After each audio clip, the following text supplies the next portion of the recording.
జనసేన అధినేత ఏపీ ఉప ముఖ్యమంత్రి పవన్ కళ్యాణ్ నిన్న తిరుపతిలో భారీ బహిరంగ సభ ఏర్పాటు చేయటం, వారాహి డిక్లరేషన్ అంటూ సనాతన ధర్మాన్ని కాపాడటానికి తాను కట్టుబడి ఉంటాను అని చెప్పి ప్రకటించినటువంటి విషయం అందరికీ తెలిసిందే. అయితే ఇక్కడ ఒక్క విషయం గమనిస్తే అర్థమయ్యేటువంటి అంశం ఏంటి అంటే, ఈ తిరుపతి సభకి కూటమికి సంబంధించినటువంటి నేతలలో బీజేపీకి చెందినటువంటి నాయకులు వచ్చారు, కానీ టీడీపీకి చెందినటువంటి నాయకులు ఒక్కళ్ళు కూడా రాల. ఈ సభ గురించి దీన్ని సక్సెస్ చెయ్యాలి అని చెప్పి జనసేన నేతలు ఎంతో కీలకంగా భావించి భారీ స్థాయిలో గత కొద్ది రోజుల నుంచి ఏర్పాట్లు చేస్తూనే ఉన్నారు.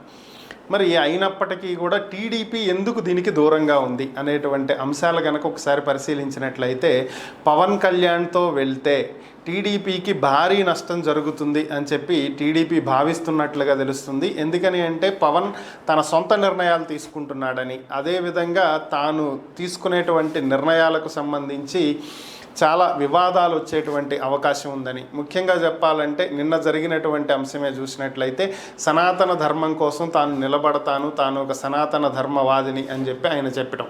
సో ఇది టీడీపీకి మింగుడు పడట్ల. ఎందుకని అంటే, దీనివల్ల కేవలం ఒక హిందుత్వ పార్టీగా ఎలా అయితే బీజేపీ మీద ముద్ర పడిపోయిందో, అదేవిధంగా బీజేపీతో కలిసి పవన్ కళ్యాణ్ వెళ్ళేటువంటి ప్రయత్నాలే చేస్తున్నాడు తప్ప, దీన్ని సపోర్ట్ చేస్తే అంటే పవన్ కళ్యాణ్ వ్యాఖ్యలను సపోర్ట్ చేసినట్లయితే అటు ముస్లిమ్స్, ఇటు క్రిస్టియన్స్, దళితుల ఓట్లన్నీ కూడా టీడీపీకి దూరం అయ్యేటువంటి అవకాశం ఉంటుంది అని చెప్పి టీడీపీ భయపడుతున్నట్లుగా తెలుస్తుంది. ఈ కారణం చేతే పవన్ కళ్యాణ్కి ఎంత దూరంగా ఉంటే వచ్చే ఎన్నికల్లో అంత మంచిది.